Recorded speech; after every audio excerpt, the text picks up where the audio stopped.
درود بر شما. محمد لامعی هستم و میخوام بخش دیگری از کتاب حال درمانی با دستان شفابخشو که نوشته باربارا آن برنر هست براتون بخونم. خوشحال میشم اگر لایک کنید و برای دوستان خودتون ارسال کنید.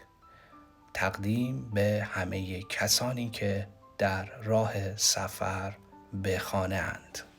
لایه اسیری، کالبد چهارم. کالبد اسیری فاقد شکل معین و مرکب از ابرهای رنگین زیباتری نسبت به کالبد عاطفی می باشد. ترتیب رنگ‌های کالبد اسیری همانند عاطفی است، اما این رنگ‌ها اکثرا رنگ سرخ عشق را نیز به خود جذب می‌کنند. چاکرای قلب فردی عاشق در سطح اسیری سرشار از نور سرخ است. بین قلب عشاق کمانهای زیبایی از نور سرخ را می‌توان دید. در ضمن به درخشش زرین معمول غده هیپوفیز که من قادر به رؤیت آن هستم، رنگ سرخ زیبایی افسوده می گردد. مردم به هنگام ایجاد ارتباط با یکدیگر از درون چاکراهای خود ریسمانهایی را جهت اتصال به سوی یکدیگر می‌فرستند. علاوه بر کالبد اسیری، این ریسمانها در بسیاری از سطوح حوزه وجود دارند. هرچه روابط دو فرد طولانی تر و عمیق تر باشد، ریسمانها بیشتر و محکم ترند. هنگام پایان یافتن روابط، ریسمانهای مذکور پاره شده گاهی رنج و درد شدیدی را سبب می شوند. انسان در طی دوره به پایان بردن دوستی غالباً مشغول گسستن این پیوندها در سطوح تحتانی حوزه و تجدید ریشه آنها در درون خیش می باشد. در سطح اسیری تأثیرات متقابل زیادی بین افراد رخ می دهد. در میان افراد حاضر در یک اتاق لکه ها و حباب های بزرگ رنگین با شکل های مختلف پراکنده می شوند. برخی از این حباب ها خوشایند و برخی ناخوشایند هستند. تفاوت بین این دو را می توان حس کرد. ممکن است شما از حضور شخصی در آن سوی اتاق که حتی از حضور شما آگاه نیست احساس ناراحتی کنید. در این احوال در سطحی دیگر وقایع بسیاری در شرف روی دادن هستند. من افرادی را در کنار هم دیدم که وانمود می‌کردند که به یکدیگر توجهی ندارند، در حالی که در کالبدهای اسیری آنها ارتباطی تام برقرار بود و مقادیر متنابهی حباب‌های انرژی در حال داد و ستد دیده می‌شد. بدون شک شما نیز چنین چیزی را تجربه نموده اید، به خصوص در ارتباط میان زن و مردان. مسئله صرفاً بر سر حرکات فیزیکی نیست، بلکه پدیده‌ای واقعی مربوط به انرژی در این میان وجود دارد که قابل حس است.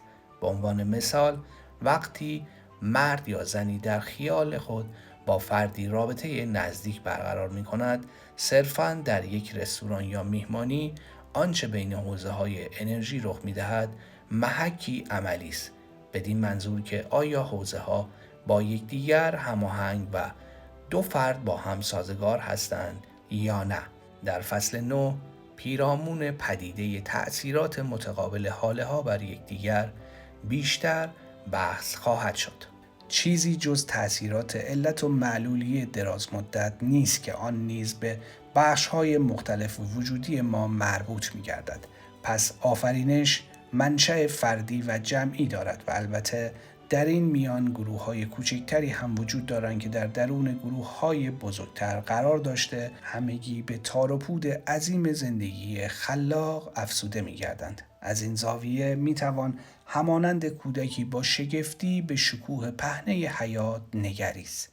روح پس از مرحله طرح‌ریزی به تدریج آگاهی کیهانی روح را از دست می‌دهد. این امر را می‌توان بدین صورت در نظر گرفت که پیوندی از جنس انرژی بین روح و تخم بارور شده به وجود می‌آید.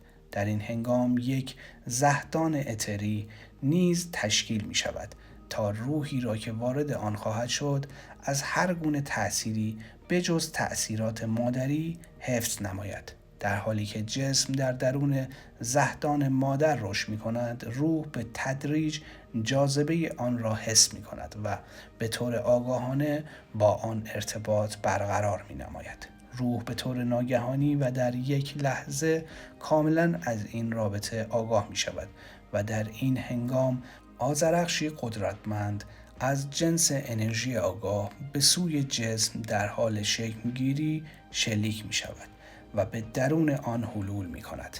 سپس مجدداً آگاهی خود را از دست می دهد و ذره ذره در آگاهی فیزیکی بیدار می شود. این بارقه قدرتمند آگاهی با دوران جنبش جنین در رحم مادر مطابقت دارد. کالبد کلیشه‌ای اتری، پنجمین لایه. من پنجمین لایه حاله را کلیشه اتری می‌خوانم، زیرا کلیشه تمام اعضاء بدن را در خود دارد و در واقع همانند نسخه نگاتیو یک عکس است. این لایه نسخه منفی کالبد اتری است که آن نیز همانطور که قبلا گفته شد کلیشه کالبد فیزیکی است. ساختمان لایه اتری از لایه کلیشه اتری برگرفته می شود. این لایه اوزالید یا نسخه کامل لایه اتری است. فاصله این لایه از بدن در حدود 45 الی 60 سانتی متر است.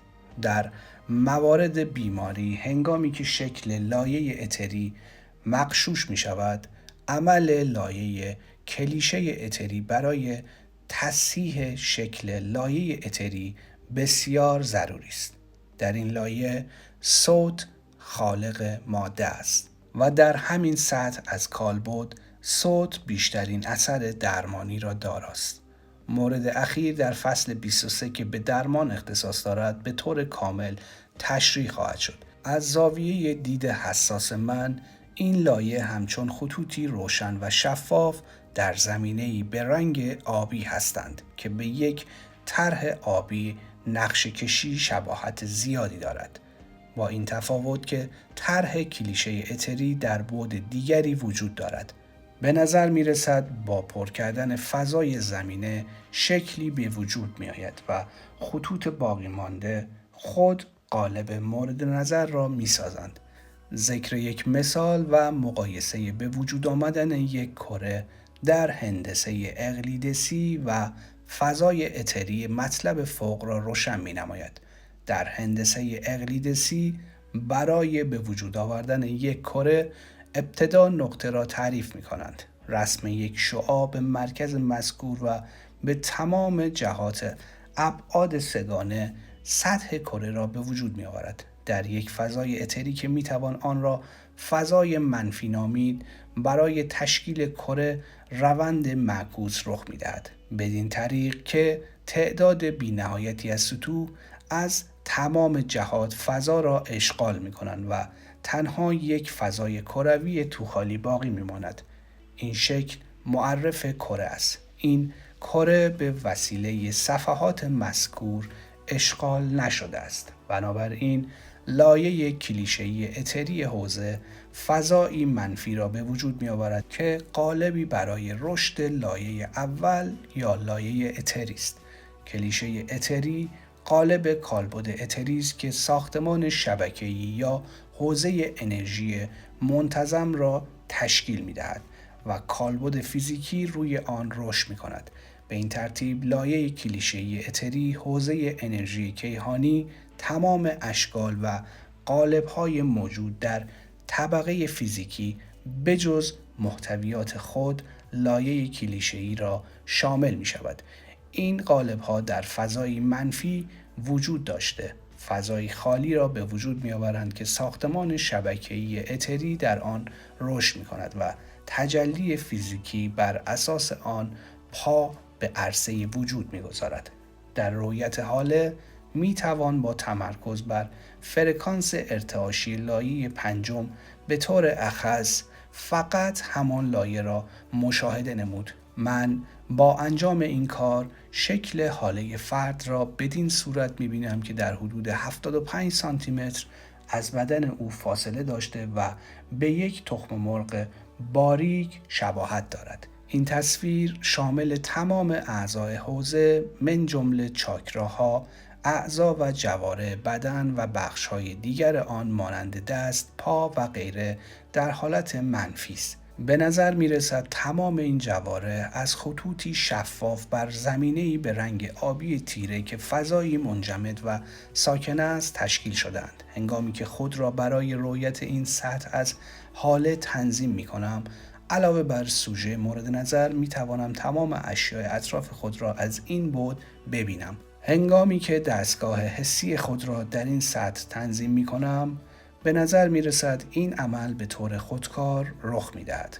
بدین ترتیب که ابتدا توجه خود را به طبقه پنجم به طور عمودی معطوف می کنم و سپس بر فرد به خصوصی که مایلم تمرکز می نمایم. کالبد آسمانی، لایه ششم. سطح ششم که کالبد آسمانی خوانده می شود، بخش عاطفی طبقه معنوی است. فاصله این لایه از بدن در حدود 60 الی 70 سانتی متر است.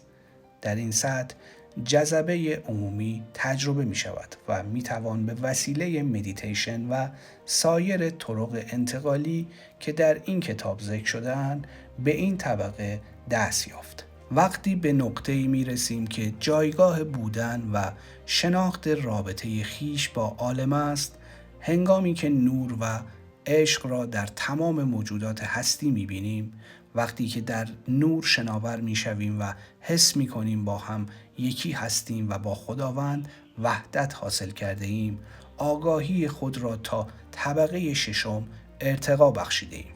هنگامی که بین چاکرای گشوده قلب و چاکرای آسمانی گشوده ارتباط برقرار گردد، عشق بلا شرط جریان می‌یابد. در چنین ارتباطی ما عشق بشری یعنی عشق فطری بشری نسبت به هم نوعان خود را با جذبه معنوی به دست آمده در عشق معنوی که فراسوی مفاهیم فیزیکی قرار داشته به تمامی اقالیم هستی گسترش می‌یابد پیوند می‌زنیم. تلفیق این دو عشق تجربه عشق بلا شرط را میسر می‌سازد. در چشم من کالبد آسمانی دارای نوری ضعیف و متغیر است که بیشتر آن از رنگ‌های ملایم و روشن تشکیل شده است. این نور درخششی طلایی، نقره‌ای و کیفیتی شیشه مانند دارد. گویی سرچشمه تمامی پولک‌های مروارید نشان است. شکل آن نامشخص‌تر از کالبد کلیشه‌ای اتری است و در یک کلام گویی از جنس نور اطراف شعله شمع است که در درونش پرتوهای درخشانتری قرار دارند. کالبد کلیشه‌ای کتری یا کالبد اعلا، لایه هفتم. سطح هفتم بخش ذهنی طبقه معنوی است که آن را کالبد کلیشه‌ای کتری می‌خوانند. فاصله این لایه از بدن در حدود 75 الی 95 سانتی متر است. هنگامی که خود را تا سطح هفتم حاله بالا میبریم، میدانیم که با خالق وحدت حاصل کرده ایم. شکل ظاهری این لایه همان شکل تخم مرغی خود حال است و تمام کالبدهای فرد را در بر میگیرد. این لایه نیز یک ساختمان کلیشه‌ای منتظم است. از دید من این لایه از ریسمان‌های نازک و بسیار مستحکم نور طلایی نقره‌ای تشکیل شده است که وظیفه آنها حفظ انسجام حوزه است. در درون آن شبکه زرینی به شکل کالبد فیزیکی و تمامی چاکراها قرار دارد. هنگامی که خود را با فرکانس ارتعاشی لایه هفتم تنظیم می‌کنم، نور زیبا، زرین و ضعیفی را می‌بینم. صفت ضعیف را به دلیل سرعت تناوب بسیار بالای آن به کار میبرم. این کالبد شبیه هزاران ریسمان زرین در هم بافته می نماید. شکل تخم مرغی در حدود 90 الی 150 سانتی متر با بدن فاصله دارد. این از فرد به فرد متغیر است. نوک این تخم مرغ در قسمت پایین پاها و انتهای پهن‌ترش در حدود 90 سانتی متری بالای سر قرار دارد. در صورتی که فرد انرژی زیادی داشته باشد، این ابعاد قابلیت توسعه زیادی دارند. حاشیه بیرونی آن عملاً همچون تخم مرغ دیده می شود و به نظر می رسد ضخامت این پوسته بیرونی 8 الی 1.5 سانتی متر باشد. پوسته خارجی کالبد هفتم بسیار قوی و دارای خاصیت ارتجاعی و همچون پوسته تخم مرغی که جوجه را محافظت می کند از حال مراقبت می نماید و در برابر هر گونه نفوذی مقاوم است. تمام چاکراها و قالب‌های کالبدی موجود در این لایه گویی از نوری زرین ساخته شده‌اند. این مستحکم‌ترین و در عین حال ارتجاعی ترین بخش هاله است. لایه هفتم را میتوان به نوعی موج درخشان ایستا با شکلی پیچیده که سرعت نوسانی بسیار زیاد دارد تشبیه نمود. با نگاه کردن به آن حتی ممکن است صدایی شنیده شود. من اطمینان دارم که چنانچه فردی بر چنین تصویری مدیتیشن کند قادر به شنیدن این صوت خواهد بود. لایه زرین کلیشه‌ای نیز حامل جریان نیروی اصلی است که در امتداد نخاع حرکت کرده کل بدن را تغذیه می‌نماید. این جریان زرین در عین حال با ارتشاء در امتداد نخاع انرژی‌های مختلف را به ریشه چاکرا می‌رساند و انرژی‌های دریافتی از چاکراهای مختلف را با یکدیگر مرتبط می‌سازد. جریان اصلی عمودی نیرو بر سایر جریان‌های عمود بر آن تأثیر گذارده نهرهای زرین به وجود می‌آورد که مستقیما از بدن به سوی خارج جاری می‌گردند. این نهرها نیز به نوبه خود بر جریان‌هایی که در حوزه دور می‌زنند اثر می‌گذارند. بدین ترتیب تمام حوزه انرژی و لایه‌های تحتانی آن با این شبکه در هم بافته شده احاطه و مراقبت می‌شوند. این شبکه نماینگر قدرت نور زرین یا شعور الهی است که حوزه انرژی را با انسجام و اتفاق حفظ می‌کند. علاوه بر آنچه که ذکر شد، پیوندهای زندگی‌های گذشته به صورت نوارهایی در درون پوسته تخم مرغی لایه کلیشه‌ای کتری قرار دارند. نواری که در نواحی نزدیک به گردن قرار دارد، معمولاً شامل آن دسته‌ای از تجربیات گذشته است که در زندگی کنونی در حال خنثی نمودن اثرات آن هستیم. جک شوارتز این نوارها و روش تشخیص مفهوم هر یک را با توجه به رنگ آن تشریح می‌نماید. در فصل‌های بعدی در مباحث مربوط به جلسات درمان مشکلات مربوط به زندگی‌های گذشته روش عمل بر روی این نوارها را توضیح خواهم داد. سطح کتری آخرین لایه حوزه در طبقات معنوی است. طرح زندگی جاری در آن وجود دارد. آخرین لایه‌ای است که مستقیماً با این زندگی فرد مرتبط است. فراسوی این کالبد فلکی قرار دارد که با دیدگاه محدود موجودات زنده قابل تجربه نیست. طبقه فلکی، دو طبقه‌ای که در حال حاضر میتوانم فراسوی لایه هفتم درک کنم طبقات هشتم و نهم هستند. این طبقات به ترتیب با چاکرای هشتم و نهم که در بالای سر قرار دارند مرتبط می باشند.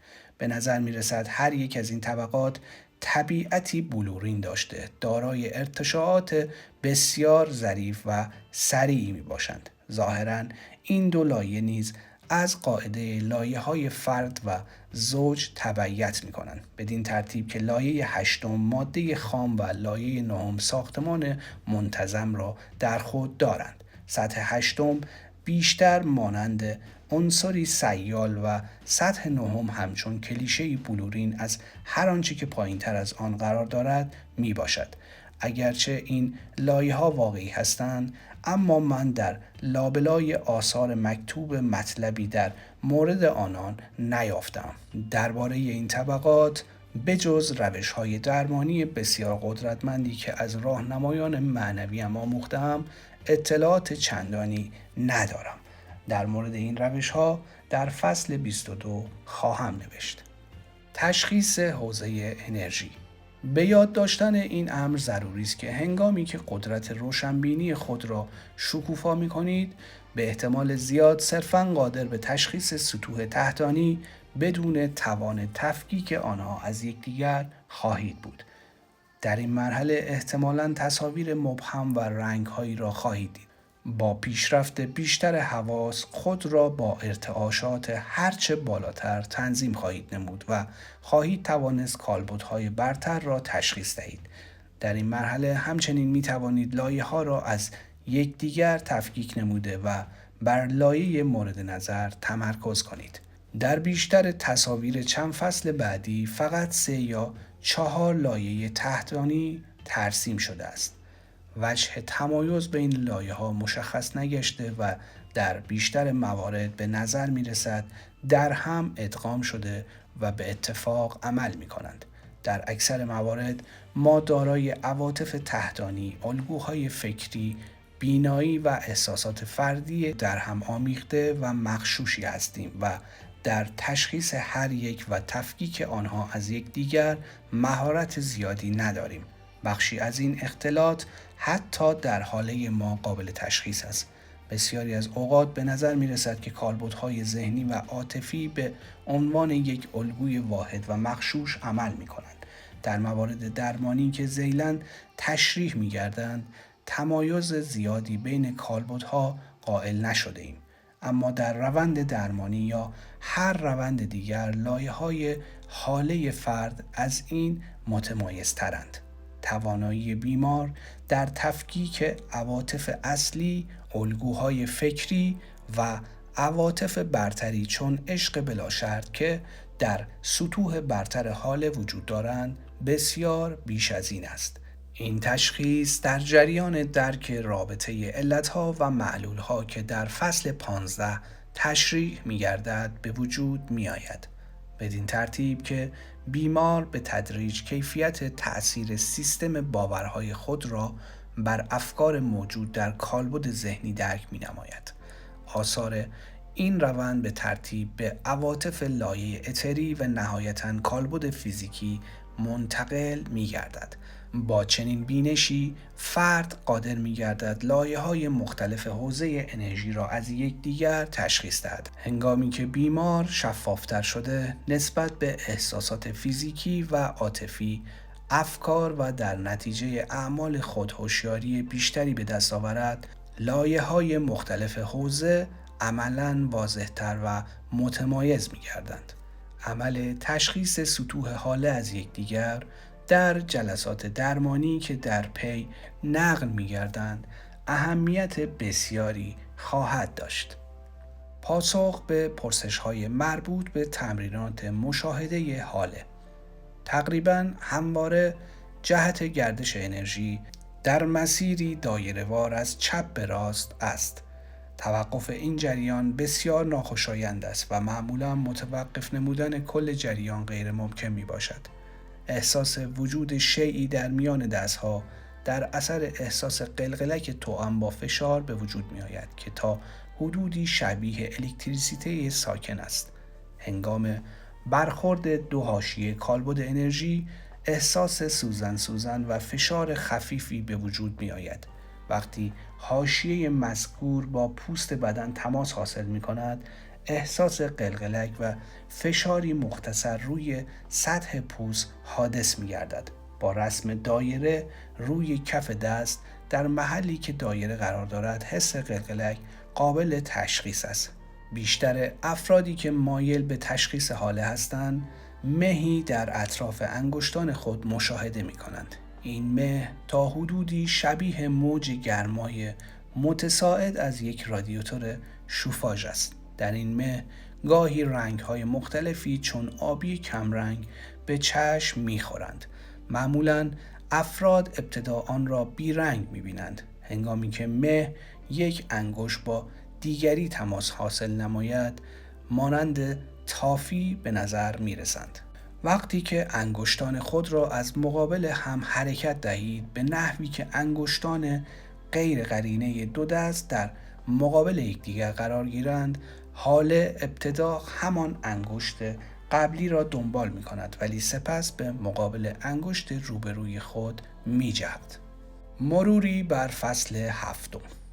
رابطه بین حوزه انرژی کیهانی و انسانی چیست؟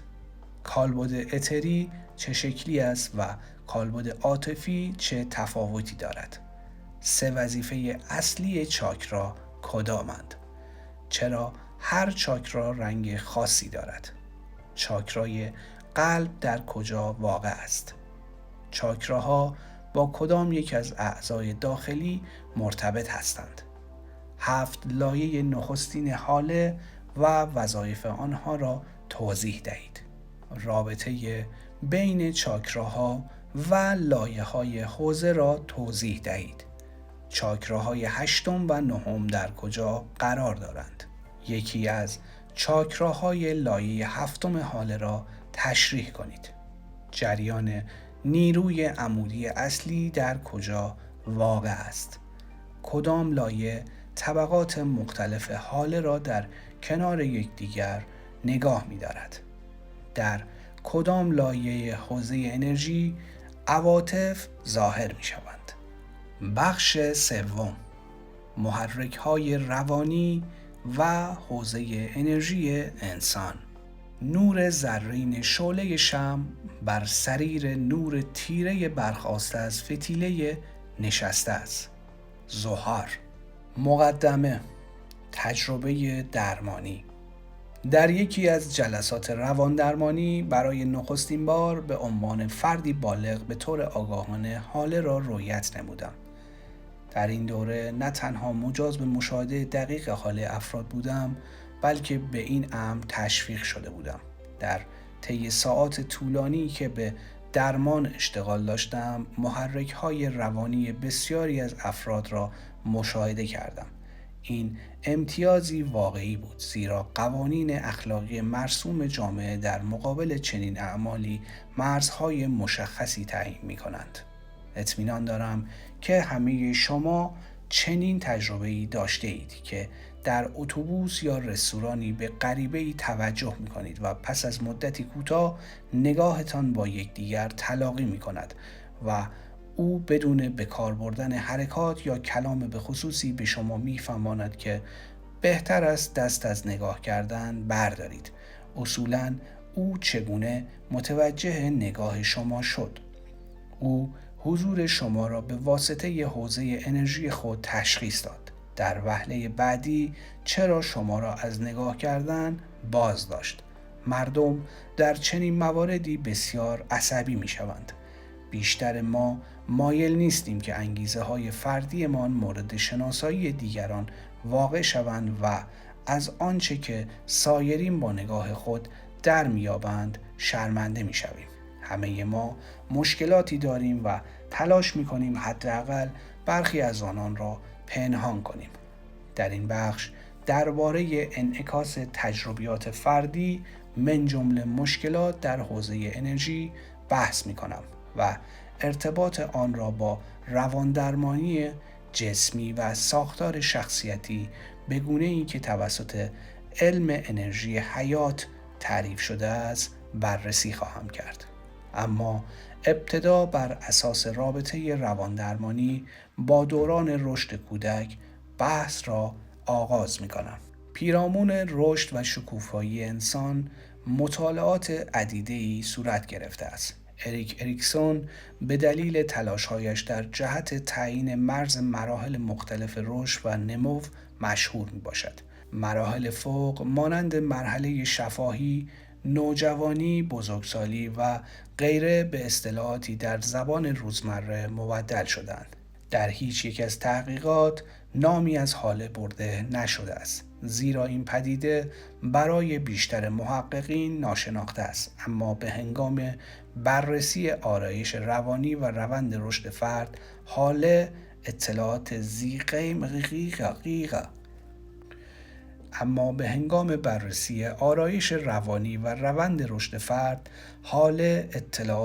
قیمتی در اختیار ما قرار می‌دهد. آنچه که در هر مرحله از رشد در حوزه تکوین می‌یابد مستقیما با رشد روانی فرد در همان مرحله مرتبط میباشد. در واقع از زاویه حوزه انرژی روند رشد مورد مطالعه را میتوان محصول طبیعی رویدادهای درون حوزه قلمداد نمود. بیایید ببینیم معمولاً حوزه انرژی ما از تولد تا مرگ چگونه رشد می‌نماید. فصل 8، روند تکاملی حاله در دوره‌های مختلف رشد انسان. برای برآورد حدود تجربیات انسان از تولد تا هنگام مرگ و فراسوی مرگ هم از تجارب روانشناسی و هم از احادیث متافیزیکی به عنوان منبع استفاده می کنم. چنانچه لفظ متافیزیک شما را آزار می دهد، لطفاً آن را به عنوان یک استعاره در نظر بگیرید. حلول در جسم. روند تجسد در واقع یک عمر به طول می انجامد. این امری نیست که به هنگام تولد رخ داده و پایان یابد. برای توضیح این روند ناگزیرم از اصطلاحات متافیزیکی استفاده کنم. تجسد جنبشی سازمان یافته در روح است که طی آن ارتعاشات یا خصوصیات برتر و بالاتر روح از طریق عبور از کالبدهای لطیفتر به سوی پایین میتابند و پس از گذر از کالبدهای خشنتر نهایتاً به کالبد فیزیکی میرسند. در طی رشد این انرژی های متوالی مورد استعمال فرد قرار میگیرند. هر یک از مراحل عمده دوران حیات انسان با ارتعاشات تازه و برتر و فعالیت چاکراهای دیگری همراه می باشند. بدین طریق در هر مرحله انرژی و آگاهی تازه‌ای در خدمت شکوفایی فرد قرار می گیرد. هر یک از مراحل یاد شده تجربیات و تعالیم نوینی را فراروی انسان قرار می دهد و از این زاویه زندگی روح سرشار از اکتشافات مهیج و مبارزه جویی است. روند حلول توسط خویش برتر هدایت می شود. این الگوی حیات در لایه هفتم حوزه یعنی کالبد کلیشه‌ای کتری تعیین می گردد.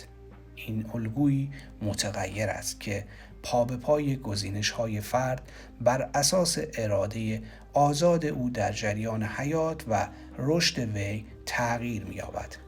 انسان در حال رشد قابلیت حفظ ارتعاشات، انرژی‌ها، آگاهی برتر و جاری نمودن این کیفیات در سطوح حاله و چاکراها را در خود افزایش می‌دهد. بدین طریق او در روند زندگی خود در معرض واقعیت‌هایی همواره رو به گسترش قرار می‌گیرد. با رشد هر انسان مجموعه بشریت گامی در راه کمال برمی‌دارد.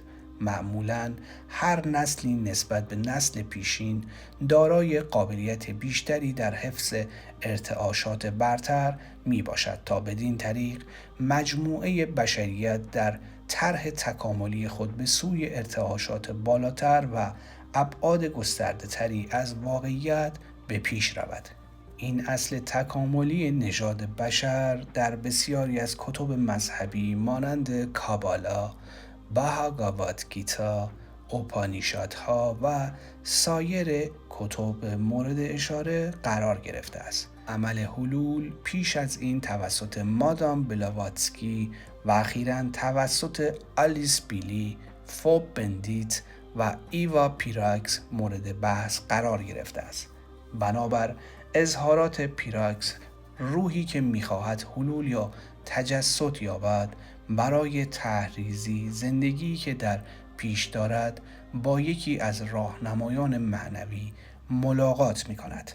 در این ملاقات روح و راهنمایان وظایفی را که او در جهت رشد خود میبایست انجام دهد، کارمایی که روبرو شدن با آن ضروری است و باورهای منفی را که وی در طی تجربیات میبایست از خود بزداید متمه نظر قرار میدهند. این وظایف زندگی معمولاً به تکلیف فرد ارتباط دارند.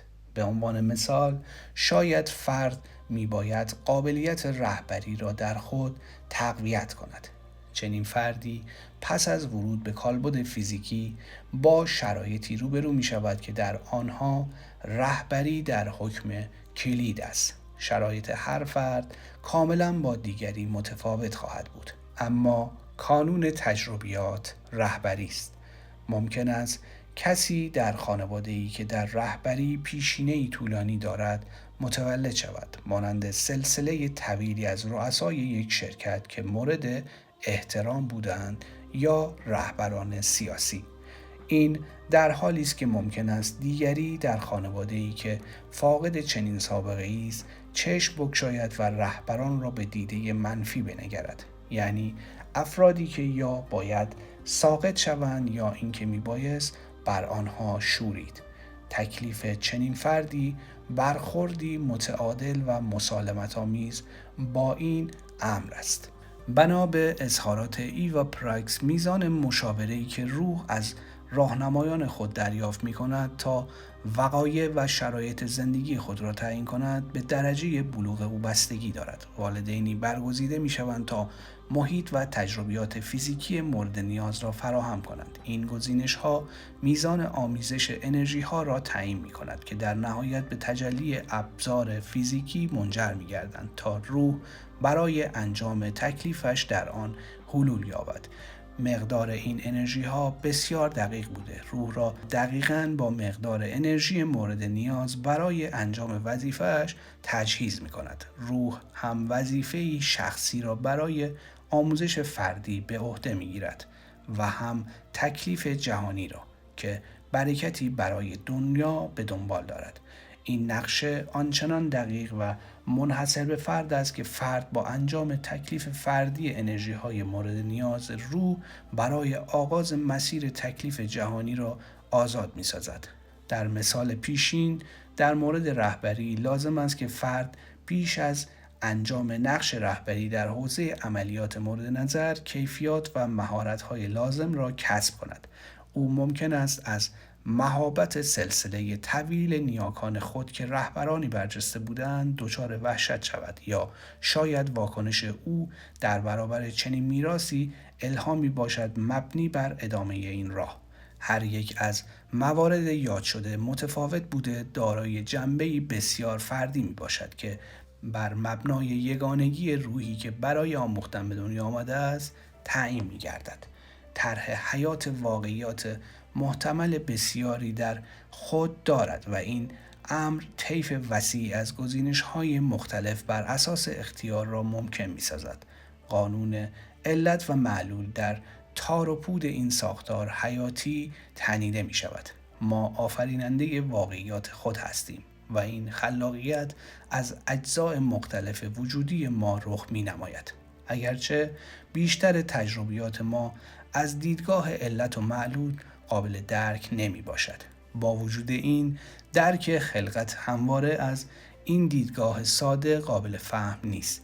ما به مفهوم واقعی کلمه آنچه را که می خواهیم خلق می کنیم. تمایلات ما در آگاهی، ناخودآگاهی، فراآگاهی و آگاهی جمعی وجود دارند. در طول حیات تمام این نیروهای خلاق برای آفریدن تجربیات در سطوح مختلف وجودی ما دست به دست هم می‌دهند. از نظر من آنچه که کارما نامیده می شود چیزی جز تأثیرات علت و معلولی دراز مدت نیست که آن نیز به بخش‌های مختلف وجودی ما مربوط می گردد. پس آفرینش منشأ فردی و جمعی دارد و البته در این میان گروه‌های کوچکتری هم وجود دارند که در درون گروه‌های بزرگتر قرار داشته همگی به تار و پود عظیم زندگی خلاق افسوده می‌گردند. از این زاویه می‌توان همانند کودکی با شگفتی به شکوه پهنه حیات نگریست.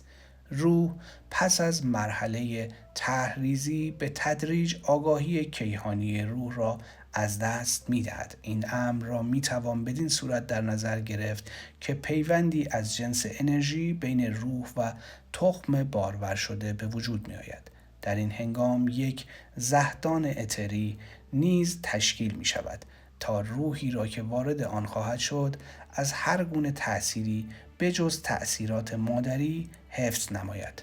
در حالی که جسم در درون زهدان مادر رشد می کند، روح به تدریج جاذبه آن را حس می کند و به طور آگاهانه با آن ارتباط برقرار می نماید. روح به طور ناگهانی و در یک لحظه کاملا از این رابطه آگاه می شود و در این هنگام آذرخشی قدرتمند از جنس انرژی آگاه به سوی جسم در حال شکل گیری شلیک می شود و به درون آن حلول می کند. سپس مجدداً آگاهی خود را از دست می دهد و ذره ذره در آگاهی فیزیکی بیدار می شود. این بارقه قدرتمند آگاهی با دوران جنبش جنین در رحم مادر مطابقت دارد. تولد در زمانی منحصر به فرد صورت می گیرد. در این هنگام روح زهدان اتری محافظ خود را از دست داده برای نخستین بار در معرض تأثیرات محیطی قرار می گیرد. این اولین باری است که او در دریای انرژی محیط تنها می شود و با آن تماس حاصل می کند. به علاوه در هنگام تولد کالبدهای آسمانی برای نخستین بار بر حوزه انرژی جدید روح تأثیر می‌گذارند و در همین هنگام است که حوزه انرژی جدید به دریای انرژی پیوسته آن را وسعت می‌بخشد. این امر همانند صدای نوتی تازه است که به سمفونی حیات افزوده می‌گردد. دوران نوزادی، روند بیداری تدریجی به روی جهان فیزیکی پس از تولد ادامه می‌یابد. در این دوره نوزاد به تناوب می‌خوابد و بدین وسیله روح کالبدهای برتر انرژی خود را اشغال می‌کند. در این حال او کالبد فیزیکی و اتری را به حال خود می‌گذارد تا به وسیله پرمشغله سازماندهی ساختمان کالبدی بپردازد. در مراحل نخستین زندگی وظیفه کودک عادت کردن به محدودیت‌های حواس فیزیکی و جهان سه‌بعدی است. من نوزادان بسیاری را در کشمکش این مرحله دیدم. آنها هنوز تا حدودی از جهان معنوی آگاهی دارند و آنگونه که من متوجه شدم در تلاشند تا همبازی‌ها و والدین معنوی خود را به فراموشی سپرده محبت خیش را به والدین جدیدشان معطوف نمایند. نوزادانی که من مشاهده کردم چاکرای تاج کاملا بازی داشتند. آنها سعی می‌کنند که خود را در محدوده تنگ جسم کوچک یک کودک بفشارند. وقتی روح‌هایی را می‌بینم که کالبد فیزیکی را ترک گفته و به کالبدهای برتر وارد می‌شوند، بسیاری از اوقات جثه‌ای 3 تا 5 متری دارند. نوزاد برای گشودن چاکرای تحتانی و استقرار در زمین تلاش شدیدی می‌کند. یک نمونه در این مورد به پسری مربوط می شود که 1 ماه دیرتر از موعد مقرر متولد شده بود. او پس از تولدی بسیار سریع دچار تب شد. پزشکان برای آزمایش از مایع نخاعی او نمونه برداری کردند. محل نمونه برداری در ناحیه چاکرای خاجی بود. این کودک در تقلا بود تا 2 همبازی و 1 وجود مؤنث را به فراموشی سپارد. وجود مؤنث نیز مایل به رها کردن او نبود. در این کشمکش هرگاه که روح راهنمای او حضور داشت، طفل چاکرای تحتانی خود را می‌گشود و به زمین متصل می‌کرد. همین که ارتباط خود را با راهنما از دست می‌داد، همبازی‌ها و زن را می‌دید و پس از آن تقلایی شدید بین 2 جهان در می‌گرفت. کودک به زن یاد شده محبت بیشتری داشت تا به مادر فیزیکی خود. در طی این تلاش برای حلول یافتن او انرژی خود را از چاکرای خاجی و در جهت راست خارج می‌کرد تا از توسعه ریشه های چاکرای اول ممانعت نماید. توانایی او در انجام این عمل بیشتر به دلیل وجود حفره‌ای در در محل نمونه‌گیری نخاعی بود. وی پس از مدتی تقلا مجدداً با راهنمای خود ارتباط برقرار نموده چاکرای ریشه را گشود و به حلول ادامه داد. من تلاش کردم او را درمان کنم. در اولین جلسه تا مدتی کمک مرا پذیرفت، اما سپس از پذیرفتن خودداری کرد. هرگاه که سعی می کردم به درون چاکرای او انرژی بفرستم، قیل و قال راه می انداخت. او از قصد من مطلع بود و نمیگذاشت به او نزدیک شوم. من تلاش می کردم تا حفره چاکرای دوم در 7مین لایه حاله او را بدوزم و انرژی را به طرف زمین بازگردانم، اما او اجازه این کار را نمیداد. حتی وقتی به هنگام خواب عمیق به او نزدیک می شدم، همین که به فاصله 30 سانتیمتری او می رسیدم، بیدار می شد و به طرزی وحشیانه جیغ می کشید. این مشخصاً یک کشمکش شدید بود و او مایل نبود که در این مورد کمکی دریافت نماید. یکی از مشکلات جسمی ثانویه این تقلا ناراحتی روده‌ای بود که در نتیجه استعمال دائمی و بیش از حد چاکرای خورشیدی به همراه گریه و فریاد به وجود آمد. در نهایت پس از اینکه تصمیم به ماندن در عالم فیزیکی گرفت، این مشکلات درمان شدند. نمودار نجومی مربوط به این کودک قابلیت رهبری را در او به وضوح نشان می‌دهد. بنابراین در دوران حلول و طی روند گشودن چاکرای ریشه برای اتصال به طبقه فیزیکی، روح مرتباً از طریق چاکرای تاج در حال رفت و آمد به جسم است. چاکرای ریشه مانند قیفی بسیار باریک و چاکرای تاج در این مرحله همچون قیفی با دهنه‌ای بسیار گشاد است. سایر چاکراها مانند فنجان چینی کوچکی بوده به وسیله معبری باریک از انرژی به نخاع متصل می باشند.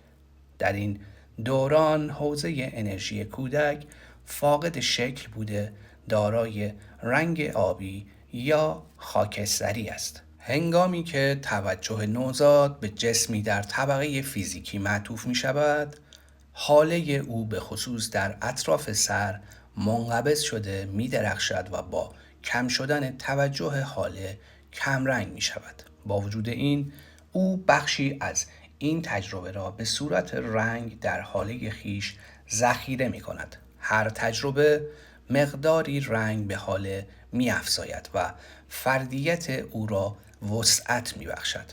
سازماندهی حاله در طول زندگی بدین طریق ادامه می یابد تا جایی که تمام تجربیات فرد را می توان در حاله ردیابی نمود.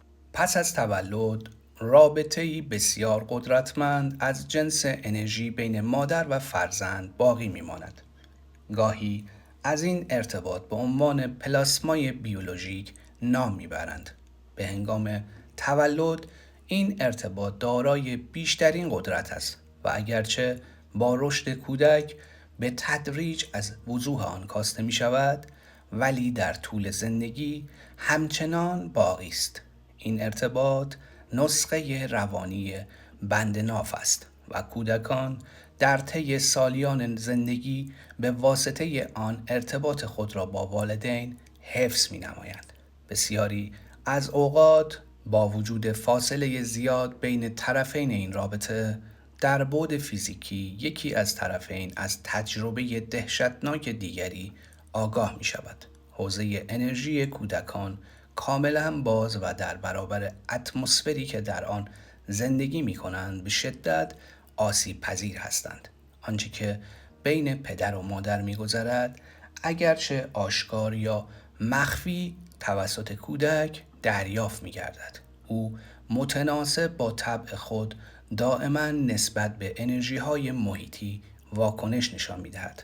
شاید کودک در درون خود دچار ترس های موهم، خیالات، خشم آنی یا بیماری‌های دیگر باشد. تمامی چاکراهای کودک باز هستند، بدین معنی که برای بازتاباندن تأثیرات روانی خارجی لایه محافظ ندارند. این امر کودک را بسیار آسیب پذیر و تأثیر پذیر می نماید. بدین ترتیب با اینکه چاکراهای او همچون فردی بالغ رشد نیافتند و انرژی وارد شده به درون آنها تجربیاتی مبهم محسوب می گردند، اما باز هم مستقیما به حاله او وارد می شوند و کودک می بایست با آنها روبرو شود. شکل 2.8 مقایسه است بین چاکراهای فردی بالغ و یک کودک.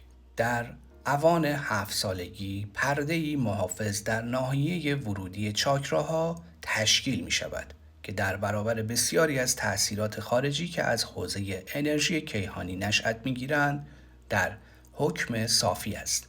این هنگام کودک دیگر همچون گذشته آسیب پذیر نیست، بلکه رشد نموده صاحب شخصیتی مستقل گشته است. زمان استدلال نزدیک است. اغلب اوقات می توان دید که چگونه کودکی در دامان پدر یا مادر خود آرمیده یا در جوار آنان نشسته است. در چنین حالتی حوزه انرژی والدین کودک را از تأثیرات خارجی محافظت می کند. به همین دلیل من در حضور والدین کودک به هنگام شفادهی بسیار محتاط عمل می کنم. حتی تصور احساس کودک در این مورد بسیار دشوار است، مگر اینکه والدین او خود به دوران آسیب پذیری بازگردند. من والدینی را دیدم که به عمد فرزند خود را با قرار دادن در جلسه گروه درمانی در معرض شوکی روانی و غیر ضروری قرار دادند. آنها تصور می کنند که این شوک برای کودک نقشی سازنده دارد و یا تسلیم به اراده جمعی را به آن می آموزد. خشم والدین همچون ضربه فیزیکی به سیستم انرژی کودک شوکی وارد می سازد و غصه و افسردگی او را همچون مهی در خود فرو می برد. خوردن شیر مادر علاوه بر تغذیه جسمی باعث رسیدن انرژی اتری به کودک می گردد. در نوک سینه مادر چاکرای کوچکی وجود دارد که تأمین کننده انرژی مورد نیاز کودک است. به یاد داشته باشید که چاکراهای کودک رشد نیافتند و بنابراین تمام انرژی مورد نیاز او برای ادامه حیات را از حوزه انرژی کیهانی تأمین نمی کنند. طفولیت هنگامی که کودک رشد می کند، با رشد چاکرای دوم وجه عاطفی او توسعه می یابد. او جهانهای خیال را در هم می بافد تا در آن زندگی کند. به تدریج بین خود و مادر تمایزی احساس نموده با خلق این جهانهای خیال به رشد این تمایز کمک می کند. تعلقات او در همین جهانها واقع هستند. کودک از حوزه انرژی اتری خود اشکالی مانند تک‌سلولی ها به سوی متعلقات خیش می‌فرستد. هر اندازه که نقش شیء مورد نظر در بنای جهان خیالی او مهمتر باشد، انرژی و آگاهی بیشتری به دور آن می‌تند. شیء مورد نظر به بخشی از هویت او مبدل می‌گردد. وقتی که این شیء به زور از دست کودک گرفته شود، حوزه انرژی پاره شده ایجاد درد و رنج می کند. رنجی که برای کودک هم جسمی است و هم عاطفی. در اوان 2 سالگی روندی آغاز می شود که طی آن کودک والدین را به مثابه تعلقات خیش می بیند. من، پدر من، مادر من و غیره. در این مرحله قرمز، نارنجی و سرخ صورتی رنگ‌های غالب در حاله هستند. او در حال آموختن چگونگی برقرار ارتباط با دیگران و نوعی عشق ابتدایی است. از دیدگاه حوزه انرژی او اکنون میتواند از مادر خود جدا شود و به ریسمانی اتری که این دو را به هم پیوند میدهند بسنده کند. بدین ترتیب روند استقلال و هویت مجزا آغاز می شود. کودک فضایی خیالی می آفریند و در آن زندگی می کند، ولی هنوز با ریسمان اتری به مادر مربوط است. در عین حال در هنگام تمایل می تواند برگردد و ببیند که مادر زیاد دور نیست. به چشم یک روشنبین این فضا معمولاً از انرژی آبی یعنی متعلق به حوزه اتری تشکیل شده است. کودک ترجیح می دهد به تنهایی در این فضا بازی کند یا چنانچه همبازی اجازه حضور یابد او به دقت مراقب است تا مزاحمت زیادی در فضای شخصیش ایجاد نگردد. نفس کودک در این سن برای تمایز قائل شدن بین خود و دیگری به قدر کافی نیرومند نیست. او در تقلاست تا شخصیت یگانه خود را بیابد، اما هنوز شدیداً نسبت به همه چیز احساس وابستگی می کند. اشیاء شخصی او به ابزاری جهت ابراز شخصیت مبدل می شوند. فضای انرژی او در ابراز این امر به او کمک می کند. بنابراین هنگامی که کودک دیگری به اتاق طفل 5 الی 7 ساله وارد می شود، میزبان بین تمایل به ایجاد ارتباط و حفظ تصورات شخصی خیش سردرگم می گردد. بنابراین برای پاسداری از اشیاء شخصی خود که در ابراز هویت او مؤثرند و او انرژی خود را به دور آنها تنیده است، کشمکش می نماید. علت این درگیری تشخیص شخصیت فردی و حفظ آن از سوی و احساس ارتباط با فردی متمایز از سوی دیگر است. در حوالی سن 7 سالگی کودک مقدار زیادی انرژی طلایی رنگ را به این فضا می افزاید. فضای او اکنون وسیع‌تر و او دارای وابستگی کمتری نسبت به مادر و به روی میهمانان گشوده تر می گردد. او با حصول درکی روشن‌تر از خویشتن به تدریج وجه تشابه خود با دیگران را می‌فهمد. اکنون می‌تواند در فضای خصوصی خود اجازه ابراز وجودی بیشتری را به دیگران بدهد. میهمان اکنون مجاز است تا اشکال انرژی خود را در فضای خصوصی او خلق کند. بدین ترتیب همه چیز سرگرم کننده تر و زنده تر می شود و زندگی خیالی توسعه می یابد. کودکان به مرحله دار و دسته بازی می رسند.